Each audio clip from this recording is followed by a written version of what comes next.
Olá, tudo bem? Aqui é o professor Luiz Freitas para mais uma aula com a conceitualização e a profundidade que seja adequada à tua formação na engenharia. Eu espero que esse vídeo mereça a tua atenção e que o canal aqui mereça a tua inscrição, o compartilhamento desse vídeo, comentários e tal, para que a gente avance e aprofunde cada vez mais o entendimento sobre temas que são tão relevantes na formação do engenheiro.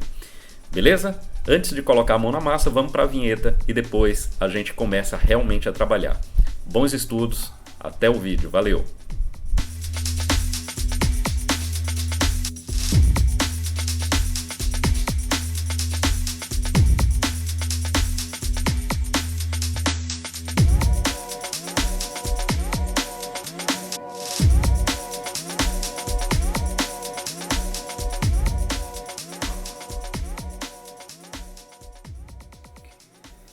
Então vamos lá. No vídeo passado, nós fizemos uma consideração na análise, ainda análise em corrente contínua aqui desse circuito, onde a gente, dentro daquilo que a literatura recomenda, que IB1, que é a corrente que passa ali em cima do resistor de 56K, fosse maior ou igual a 10 vezes a corrente que entra na base do transistor, a gente acabou usando o limite inferior, que é essa relação de 10. Isso foi feito exatamente aqui nesse trecho.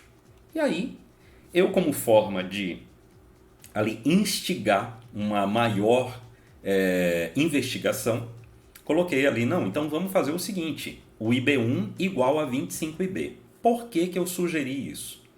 Porque quando nós fomos calcular, chegar no ponto de operação, no ponto quiescente, nós encontramos um VCE negativo. Então, teríamos uma saída. Se diminuíssemos o resistor de coletor, mantendo a mesma relação, certamente o nosso VCE seria positivo. Mas eu pensei no seguinte, poxa, se a literatura diz que IB1 é maior do que 10 vezes IB, vamos usar 25. 25 é muito maior do que 10 vezes, beleza? E refiz todos os cálculos, que foi isso que eu combinei com vocês no vídeo anterior, que vocês fizessem o cálculo e eu também iria fazer, e a gente bate aí os resultados e faz uma reflexão acerca desses resultados. Beleza? Preparados? Então vamos lá. Vou começar uma tela aqui do zero e a gente vai fazer essa nova parte de cálculo baseado nessa relação de IB1 sendo 25 vezes IB, ok? E eu vou prosseguir aqui essa relação. Então, vamos lá. Estou pegando aqui a minha colinha aqui e nós vamos fazer o seguinte. Então, vamos lá. Primeira coisa que eu vou anotar aqui para gente é que é essa consideração que nós vamos fazer, tá? Então, IB1 é igual a 25 vezes IB. Bom, isso tem uma consequência óbvia, né? Que IB vai ser 1/25 de IB1. E também que IB2 vai ser 24/25 de IB1. Haja vista que no nó lá da base, aplicando a lei dos nós, a gente sabe que IB mais IB2 é igual a IB1. Então, se IB é 1/25 de IB1, IB2 tem que ser 24/25 de IB1, porque somando vai dar IB1. Beleza? Então, estou fazendo agora, estou assumindo isso aqui, ok? E aí, o que é que a gente vai fazer? Vamos nos utilizar das equações passadas e refazermos esses cálculos com essa nova consideração. Então, vamos lá. Primeira equação que eu vou puxar aqui, que eu puxei aqui na minha colinha, foi a equação 3. Lembra que a equação 3 era aquela malha externa. Então, eu tenho lá o seguinte, RB1 vezes IB1 mais RB2 vezes IB2 igual a VCC. Igual a VCC. Então, eu tenho essa malha aí, tá? Eu já mostrei lá no circuito, não vou mostrar agora, tá bom? Então, RB1 são os 56K que nós temos. O IB1 é o que nós estamos perseguindo. O RB2 é 8,2K. E o IB2 eu vou colocar a relação de 24/25 de IB1. E o VCC a gente já conhece, 22. Ok? O que é que eu fiz, pessoal? eu coloquei o IB1 em evidência e esse cálculo de 56K mais 8,2K vezes 24 dividido por 25, então vamos lá, né? Vou colocar aqui para não restar dúvida. 56K mais 8,2K vezes 24 por 25. Isso aqui tudo vai multiplicar IB1 e igualar a 22. Então, o resultado desse colchete aqui, eu encontrei nos meus cálculos e depois deixa aí no comentário se você chegou no mesmo resultado ou não. Eu cheguei em 63,9K, ou seja, 63.900, tá? IB1 igual a 22, o que vai jogar para a gente o resultado de IB1 como sendo de 344, deixa eu caprichar nesse 4 aqui, né? 344 microampere, ou seja, vezes 10 a menos 6. E, obviamente, que nós vamos ter aqui os valores associados à corrente de base e à corrente IB2. Então, a nossa corrente de base, que faz parte do nosso ponto quiescente, ela vai ser 25 avos disso aí, ou seja, eu vou pegar 344 micro e dividir por 25. Isso, pessoal, resultou para mim 13,8 microampere. E a corrente IB2, ela é 24, 25 avos. Então, multiplica por 24 o IB1 e divido por 25. Ela deu 331 microampere. É considerado muito próximo de IB1, né? A gente poderia até colocar como equivalente, tá bom? Bom, nisso aí eu encontrei todas as correntes relativas à base. Só que lembre, eu preciso calcular a corrente de coletor e o VCE para poder colocar ali o ponto quiescente para esse transistor, né? Dentro aí desse transistor para dizer, olha, esse transistor está operando ou na região ativa, ou na região de saturação, ou na região de corte, beleza? Aí o passo seguinte que eu fiz foi o seguinte, olha, então, tá, dado que isso aqui é verdadeiro, e nos baseando aqui, essa cor não ficou boa, né? Deixa eu pegar uma outra cor aqui. E dado que nós temos o beta, que é o ganho de corrente, a corrente de coletor, ele vai ficar beta vezes IB. Então, a corrente de coletor aqui vai ser 90, já nos foi dado aqui o beta, vezes IB, que é de 13,8 microampere. Com isso, a gente encontra IC. Deixa eu ver se eu já tenho IC pronto aqui, pessoal. Deixa eu ver. 1,24. É isso mesmo? Deixa eu fazer o cálculo aqui, porque agora eu fiquei na dúvida se eu fiz esse cálculo ou não. E aí você aproveita, né, para fazer essa pausa também para conferir se o resultado está batendo com o seu aí. Então, o cálculo é simples. 90 vezes 13,8 micro. Então, beleza, multipliquei aqui e isso vai dar 1,24 mili. Então, sim, o resultado aqui que eu tinha obtido está correto. Então, deixa eu colocar aqui, ó, 1,24 miliampere. Então, isso aqui já é uma coordenada do ponto de operação. Agora, só a gente fazendo aqui uma comparação, quanto que a gente tinha obtido de corrente de coletor na versão passada? Olha, a gente tinha obtido 3,12 miliamperes. Olha aqui. Olha a consequência disso, tá bom? Da nossa escolha, né? Então, beleza. Então, eu tenho aí a corrente de coletor. Vamos em frente. O que é que eu preciso determinar além disso? Bom, eu usei aqui a equação 2, que é a equação da malha de coletor, que é aquela, né? RC vezes IC mais VCE mais RE vezes IE, isso tudo sendo igual a VCC. Ou seja, eu estou percorrendo desde VCC até o terra toda aquela malha ali de coletor para emissor. E aí vamos substituir aqui os valores, né? Então, o nosso RC 6,8K, qualquer dúvida você volta no vídeo, né? Nesse vídeo ou no vídeo anterior, e dá uma olhada lá em todos os valores, tá?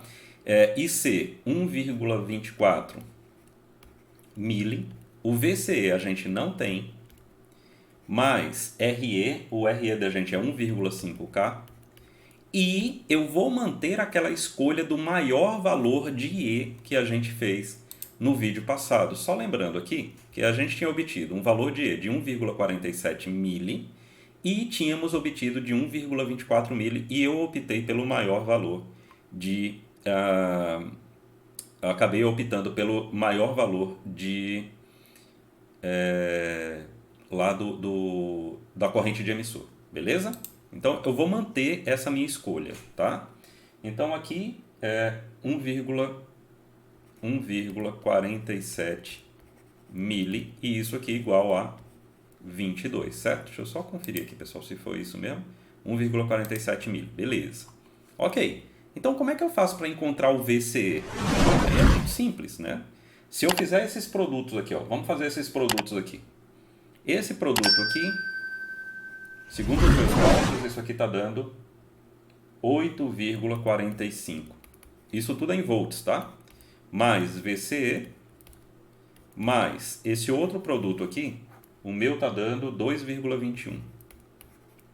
E isso aqui tudo igual a 22. Então, obviamente que o VCE ele vai dar 22 menos 8,45 menos 2,21. É óbvio. Então, o meu VCE dessa feita está dando 11,3 volts. Nota a diferença. O outro VCE nosso tinha dado negativo. E esse era o problema, né? Agora, nosso VCE aí, 11,3 volts, ou seja, aproximadamente metade do VCC. O que é legal, porque já mostra que a gente está ali tendendo a região ativa, ok? Então, esses foram os cálculos que eu fiz para chegar no novo IC e no novo VCE, assumindo que IB1 era 25 vezes a corrente de base, o IB, e não 10 vezes, ok? Agora, vamos para a figura de mérito. Vamos aqui para a reta de carga. Então, eu vou colocar aqui a reta de carga. A reta de carga para esse TBJ. Só que eu vou fazer algumas considerações antes aqui, ok? Então, vamos lá.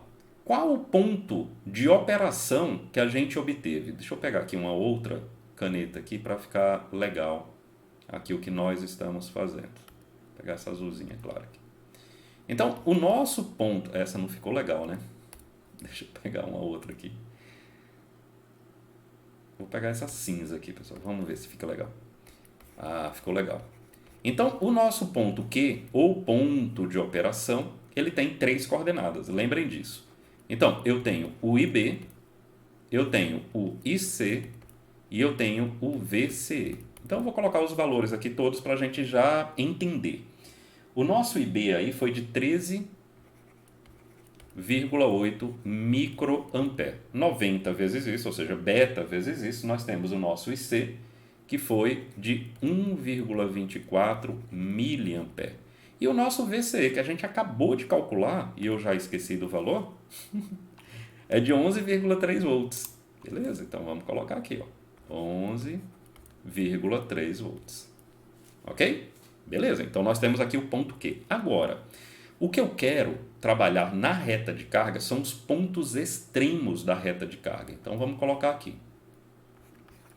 Pontos extremos. Ora, que pontos extremos são esses que eu estou me referindo? Então vamos colocar uma reta aqui. Deixa eu pegar a régua para fazer uma reta colorida para dar um melhor entendimento para a gente, né? Então eu vou pegar uma reta assim, tá, pessoal? E obviamente, pessoal, tudo no olhômetro aqui, nada nada assim milimetricamente colocado, tá bom? Então me permitam aí assumir dessa forma, porque senão a gente vai ficar sem muitas condições de fazer as coisas aqui, tá bom? Então, ó, vamos dizer que essa é a nossa reta de carga e vamos colocar os valores extremos aqui. Onde que eu busco esses valores extremos? Então, ó, esses pontos extremos que eu estou dizendo aqui, ele vem daquela malha de coletor.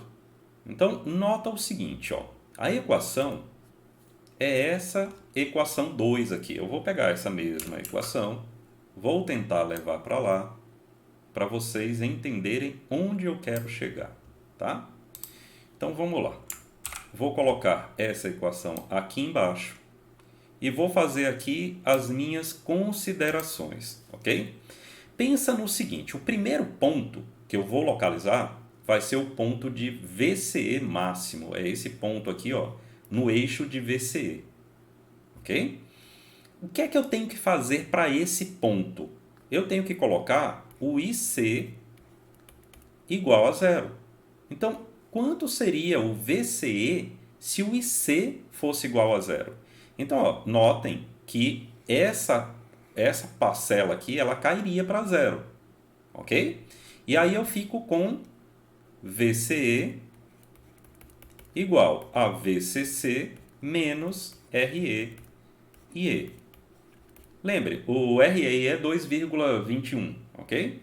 Então o nosso VCE seria 22 menos 2,21 e esse VCE eu cheguei ao valor de 19,8 volts aproximadamente. Então ele está bem aqui, ó, 19,8, ó, dado em volts, beleza? Agora vamos fazer o outro extremo, que é esse valor da corrente de coletor máxima. Então o que é que eu tenho que fazer? É quando o VCE é igual a zero, ó, é a região de saturação. Então, quando essa parcela, o VCE, vai para zero, eu tenho o valor de IC extremo, o IC máximo. Então, vou fazer aqui, ó. Com VCE igual a zero, eu tenho naquela equação lá que IC é igual a VCC menos RE e E, tudo isso dividido por RC. Ok, pessoal? Então, de maneira bem simples. Então, o IC aqui, ó, ele passa a ser 22 menos o 2,21, que é RE e E, dividido pelo valor de RC. O valor de RC é 6,8K. Então, com isso, eu vou ter um IC, pelo menos eu calculei dessa forma, 2,91. Deixa aí nos seus comentários se você encontrar outro valor, tá? Eu encontrei 2,91 miliamperes. Então, o que é que ocorre? Ocorre que esse valor máximo aqui de IC é de 2,21. Veja que o IC já está em miliampere. Então, eu já tenho a reta construída. Como que eu coloco o ponto Q lá na reta? Bom, o ponto Q, pessoal, é esse ponto onde a reta encontra o valor da corrente de base. Lembrando que existem várias curvas de corrente de base, né? Elas vão aumentando, mas essa corrente de base aqui a gente sabe que é de 13,8 microampere. Beleza? A gente chegou nesse cálculo, ok? Então vamos dizer que nesse conjunto de curvas de corrente de base, que elas vão crescendo, quem conhece a curva do transistor sabe do que eu estou falando, se não conhece, vai lá no livro e dá uma olhada. Essa daqui foi a curva escolhida de 13,8. E isso resulta exatamente naqueles valores de IC e VCE que a gente já viu. Ou seja, o VCE de 11,3 volts e o IC de 1,24 miliamperes. Ah, Luiz, mas tem um ajuste aí. Por quê? Veja que VCE, na verdade, tem uma adequação, né? Uma coerência. O VCE está abaixo da metade de VCE. Né? O VCE de operação, VCEQ, a gente pode até colocar isso, pessoal. Ó, IBQ, ICQ, VCEQ, que se trata, né? Lembra que Q é operação, é onde ele está operando, né? Veja que o 11,3 é abaixo da metade de 19,8 e o 1,24 também é abaixo da metade de 2,91. Ou seja, existe aí uma coerência, porque na verdade o que existe aí é uma semelhança de triângulos. Beleza, pessoal? Então, note a reflexão que eu instiguei vocês a fazerem para que a gente tivesse um valor coerente, um valor adequado de VCE. Eu deixei uma outra, vamos dizer assim, uma outra pimenta que era, se eu não quiser mexer na relação de IB1 com IB, então eu vou voltar lá na tela para a gente relembrar disso.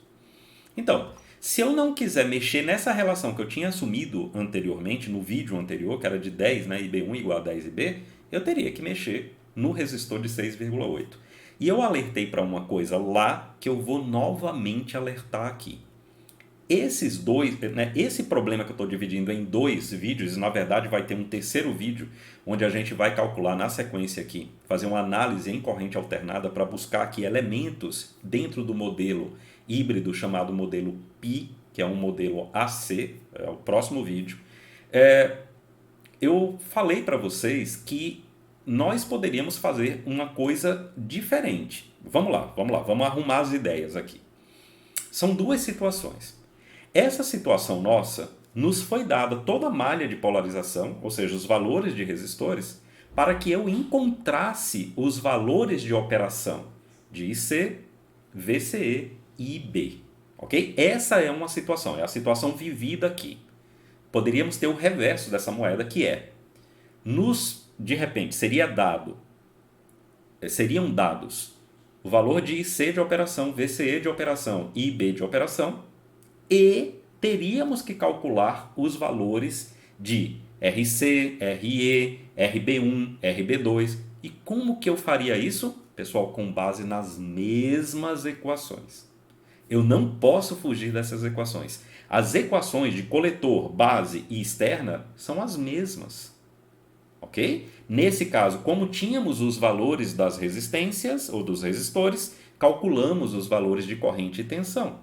Se nos fossem dados os valores de corrente e tensão, eu acho que fica óbvio que nós calcularíamos os valores dos resistores. Beleza? Então fica aqui uma pimenta. Ó. Pensa nisso. De repente, faça isso no sentido contrário. Faça esse exercício no sentido contrário. É assim que a gente estuda para realmente evoluir muito naquilo que a gente está querendo aprender. Então fica aqui a minha pimenta no final desse vídeo aqui, para que você estude mais, aprenda mais e se torne, né, no poder desse conhecimento aqui, que é um conhecimento tão legal na introdução aí aos circuitos eletrônicos. Beleza? Próximo vídeo, vamos colocar o modelo Pi, o modelo híbrido, o modelo de Ebers-Moll aqui, vamos adotar o modelo Pi e vamos calcular aí os parâmetros, fazendo determinadas considerações dos parâmetros AC desse amplificador aí, levando em consideração os capacitores de acoplamento, de bypass e tal. Vamos levar em consideração tudo isso. E um outro vídeo lá no final, pessoal, onde eu vou fazer uma simulaçãozinha usando um aplicativo do próprio iPad, então nada rebuscado, não quero aqui vender ilusões, mas um fechamento para isso aqui com apelo de um simulador, beleza? Forte abraço, bons estudos, espero que esse vídeo aí ganhe o seu like, ganhe o seu comentário, ganhe o seu compartilhamento, porque desse lado aqui eu estou me esforçando, espero que você sinta que isso aqui é útil e que isso te encoraje a fazer com que esse vídeo aqui do canal ganhe relevância. Aguarda aí os próximos vídeos, bons estudos e vamos que vamos. Valeu!